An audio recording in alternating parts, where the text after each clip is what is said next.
Bom, pessoal, eu começo sempre explicando sobre a origem da empresa, porque ela vai dar uma base bem forte a respeito do entendimento de quais são as diferenças que tem entre a nossa plataforma anti-ransomware e qualquer outra solução X, E, NDR que a gente já conhece no mercado.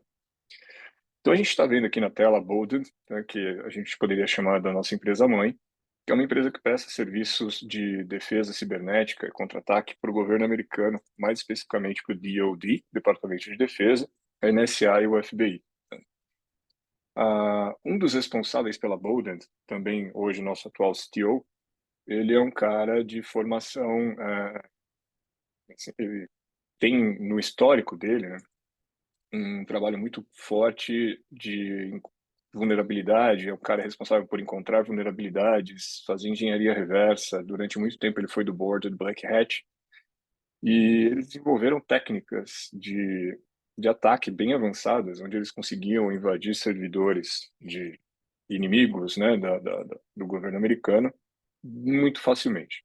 Então, o governo americano demandou que eles desenvolvessem um software que pudesse defendê-los destas técnicas desenvolvidas por eles, que a gente chama de técnica evasiva, né? Só que a Bolden falou para o governo americano que não era possível, porque eles não tinham o devido acesso ao kernel nas áreas que eles exploravam para conseguir encontrar essas vulnerabilidades. Mas o governo fez um acordo com a Microsoft e a Microsoft forneceu esse acesso. Então a gente já vê aí a primeira diferença, que é 100% de acesso ao kernel, uh, podendo colocar o software, o driver de software onde eles quisessem. E com isso nas mãos, eles desenvolveram um software para uso interno e o driver principal foi colocado na camada zero do kernel, que é a camada de syscall, responsável por todas as chamadas de sistema. Ou seja, eles conseguem acompanhar desde a camada zero até a camada 7 tudo o que ocorre dentro do kernel. E tendo isso, ao invés de utilizar a rede neural convolucional, que é o tipo de machine learning usado pelos EDRs, NDRs e XDRs, eles usaram uma evolução disso, que é a rede neural em cápsulas, né? Qual que é a diferença entre um e outro? A rede neural convolucional, ela tem um funcionamento linear e ela foi criada para reconhecimento inicial de imagens e vídeos, classificação, segmentação, e por isso ela é utilizada por esses softwares para reconhecimento de códigos maliciosos. A rede neural em cápsulas, ela é a que mais se aproxima da rede neural biológica. Então, nós temos aqui um tipo de machine learning que entrega uma inteligência artificial capaz de reutilizar os outputs do que ele acabou de aprender e construir uma tomada de decisão. Tá? A gente está falando aqui de tomadas de decisão ao vivo, sem a necessidade de um treinamento. Isso faz com que nós, hoje, somos talvez a única plataforma que consegue parar um ataque zero day ou zero hour sem a necessidade de um treinamento. A máquina toma essa decisão baseada em análise comportamental. Então, é 100% inteligência artificial com o nosso driver principal na camada zero. A gente aqui, resumindo, três principais diferenças: 100% de acesso ao kernel, driver na camada zero, utilização de rede neural em cápsulas ou inteligência artificial mais avançada para poder ter análise comportamental e tomada de decisão hum, na hora de matar ali um possível ataque mais avançado. Acontece que a Bolden, durante muito tempo, utilizou somente o software para uso interno desses departamentos que a gente citou, e após um certo tempo a Colonial Pipeline foi atacada. E eles tiveram acesso ao artefato que atacou a Colonial Pipeline. E fizeram um teste desse artefato contra o software que eles tinham desenvolvido. E eles viram que o software deles conseguia prevenir o ataque de um ransomware antes mesmo que ele fosse carregado na memória dentro do sistema operacional. E eles fizeram diversos testes e viram que em todos eles o resultado era o mesmo. Com isso, eles falaram, poxa, vamos para o mercado, vamos criar um software, uma nova empresa e vender isso daqui. Só que depois de uma pesquisa de mercado que eles fizeram, não foi bem assim. Grandes empresas como JP Morgan, Access Capital falaram para eles que era legal essa camada de prevenção nova deles, mas eles sabiam que isso não ia ser infalível para sempre. Igual eles já tinham gasto milhões com diversas outras ferramentas e nenhuma delas consegue parar um ataque ransomware, né? A gente sabe que nenhum XDR para um ataque ransomware, nenhum EDR para um ataque ransomware.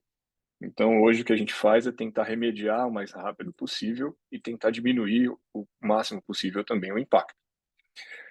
Mas eles não desistiram. Então, o pedido que essas empresas fizeram para eles de que eles pudessem entregar pelo menos funcionalidades de resiliência, ou seja, resiliência operacional. Não importa o que aconteça, a empresa não pode fechar as portas. Ela tem que se manter funcionando enquanto a gente trabalha numa recuperação, no incident response. Então, o que eu vou mostrar para vocês aqui vai ser exatamente as funcionalidades de resiliência desenvolvidas após a capacidade de prevenção. Aqui a gente tem uma máquina Windows 10, somente com o E3 da Microsoft, e nessa pasta nós temos alguns malwares que são conhecidos como ransomwares polimorfos, né? O ransomware polimorfo ele tem uma particularidade, ele consegue modificar o seu hash e o seu código em tempo de ataque. Então esse que a gente vai utilizar, a gente pode ver aqui que é um polyransom, conhecido por diversos fabricantes, incluindo a própria Microsoft. Ou seja, em teoria, ao executar esse cara aqui, nós teríamos o E3 bloqueando ele. Mas não é bem isso que acontece. Vejam que o E3 começa a trabalhar, o malware identifica que vai ser encontrado, então ele volta para um estado vegetativo, vamos chamar assim. Enquanto isso, ele vai invocar um processo filho, que vai ser iniciado em alguns segundos. Podem ver que o E3 voltou a trabalhar, o processo filho foi executado e carregado na memória. Ele vai executar testes no E3 até identificar o que tem que ser alterado no processo pai. E aí o polimorfo vai fazer o que ele sabe fazer de melhor, morfar. E aí o que ele muda aqui, várias e várias e várias vezes, a gente vai ver aqui 3, 4, 5, 10 processos do malware sendo carregado na memória, até ele conseguir criptografar toda a máquina e atingir o objetivo dele, que é do ataque. Bom, essa máquina está condenada, a gente não tem o que fazer, mas para efeito comparativo, nessa outra máquina que é a mesma configuração, Windows 10 com E3, a única diferença é que nós temos o agente da Halcyon instalado aqui, trabalhando em conjunto, consumindo pouquíssimo recurso. Tá? Não existe nenhum tipo de incompatibilidade, até porque os drivers estão em camadas diferentes do kernel. Então, o nosso agente, quando ele está em modo REST, ele consome menos de 1% de CPU, e a gente pode ver aqui pouquíssima memória. E a gente vai executar o mesmo ransomware, né? Só que o comportamento vai ser completamente diferente. A gente vai ver que, ao executar esse ransomware,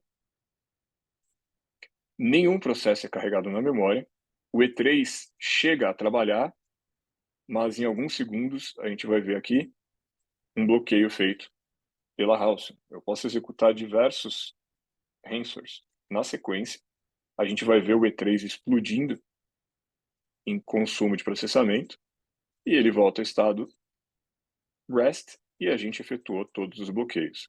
Então o que a gente acabou de ver aqui foi que dentro do kernel, a ser feita uma chamada de sistema na camada 0 para a criação de um processo na camada 3, cada um desses processos, que como primeiro passo foi utilizada uma técnica evasiva para tentar efetuar o bypass do E3, a nossa inteligência artificial identificou esse comportamento inadequado e matou esse processo. Ou seja, é prevenção de fato. A gente previne um ataque antes mesmo que ele seja executado.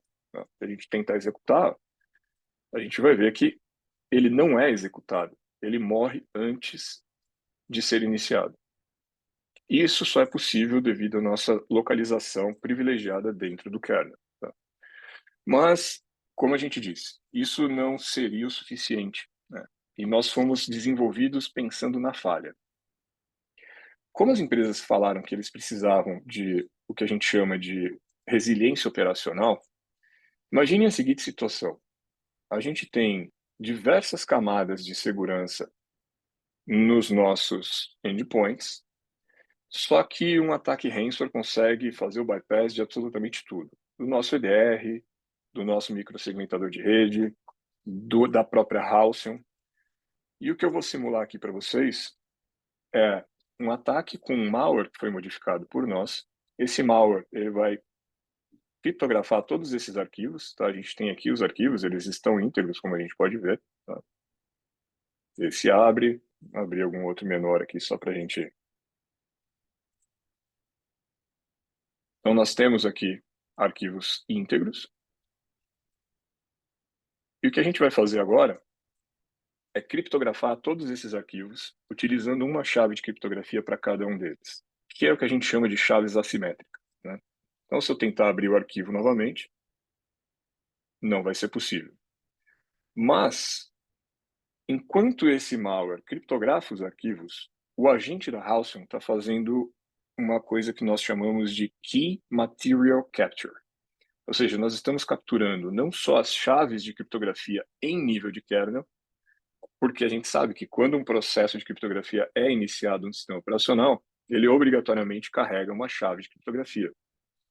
Então, nós capturamos essas chaves e também capturamos os binários do executável que fez essa criptografia. Então, se eu pegar aqui essa máquina, que é a BH05, e a gente der uma olhada lá na console, vejam aqui em chaves extraídas, que no dia 28 de novembro, hoje, às 10h56, nós temos diversas chaves que foram capturadas pelo nosso agente, armazenadas localmente em um banco de dados criptografado, mas também enviadas para a nuvem. Para que nós fazemos isso? Porque no caso de um ataque bem-sucedido, conseguiram nos atacar, a empresa acabou sofrendo com a consequência do ataque, todos os arquivos foram sequestrados, mas com o Halcyon a gente consegue, em questão de minutos, literalmente descriptografar esses arquivos. Tá? Nós pegamos essas chaves ou os binários junto com as chaves e conseguimos executar o processo reverso disso. Então, se eu pegar aquele mesmo JPEG que a gente tentou abrir agora há pouco, é possível abri-lo novamente. Então, nós mantemos o que a gente chama de resiliência operacional. Tá? Você não vai ter aquele impacto de semanas da empresa fechada enquanto a gente trabalha num processo de recuperação. Muitas vezes o shadow copy, 99,9% das vezes o shadow copy já foi destruído, o seu backup pode estar infectado, muitas vezes eles conseguem destruir também o backup. Então isso aqui vai garantir que a empresa se mantenha com as portas abertas. Mas a gente sabe que hoje também, depois de uma evolução dos ataques, em praticamente todos os ataques existe o que a gente chama de data exfil. Então, o roubo de dados, igual aconteceu com a Boeing há pouco tempo atrás, ele é um problema muito grande hoje que eles fazem o que a gente chama de dupla extorsão. Então, essa dupla extorsão, ela pode ser evitada quando você tem, por exemplo, aqui o que eu estou fazendo nesse momento é uma modificação das regras de firewall dessa máquina usando um script em Python, que é uma simulação de um roubo de dados feito por um ransomware. Então, agora eu tenho uma comunicação com o C2 e em um outro command line, eu vou executar um outro script e esse script vai roubar todos os dados que eu tenho nessa máquina e mandar para o meu C2. Só que lembram que eu falei que nós usamos rede neural em cápsulas? Ou seja, o aprendizado de máquina ele é feito como se fosse uma rede neural biológica. Então eu tenho nessa máquina uma lógica de movimentação de dados. Tá? Digamos que você todos os dias movimente de 100 a 200 megas de dados. E aí, de repente, abre-se uma porta de comunicação externa e uma tentativa de comunicação de 1 tera é feita. O nosso agente ele vai identificar esse comportamento fora da curva de padrão, vai matar a comunicação externa, matar o processo que estava executando essa extração e gerar um alerta e mandar para o seu SOC. Tá? Essa mesma funcionalidade pode ser aplicada nos servidores como Zero Trust, onde nenhum arquivo pode ser movido ou extraído desses servidores. E com isso a gente adicionou mais uma camada de resiliência no software chamada de resiliência de dados. Então, se a gente fizer um pequeno resumo aqui, nós temos uma plataforma anti-ransomware ou anti-ataques avançados que consegue prevenir um ataque antes mesmo que ele seja iniciado, e esse é o principal foco. A gente vai sempre buscar uma melhoria dessa funcionalidade, mas nós temos, caso isso falhe, a funcionalidade de proteção do seu EDR atual, que seria a nossa resiliência de defesa. Nós temos a resiliência de dados, para garantir que você não tenha os seus dados extraídos e não sofra uma extorsão. E, por último, nós temos a recuperação ou descriptografia dos dados criptografados, usando as chaves que foram capturadas no processo de criptografia e também os binários do processo que executou essa criptografia.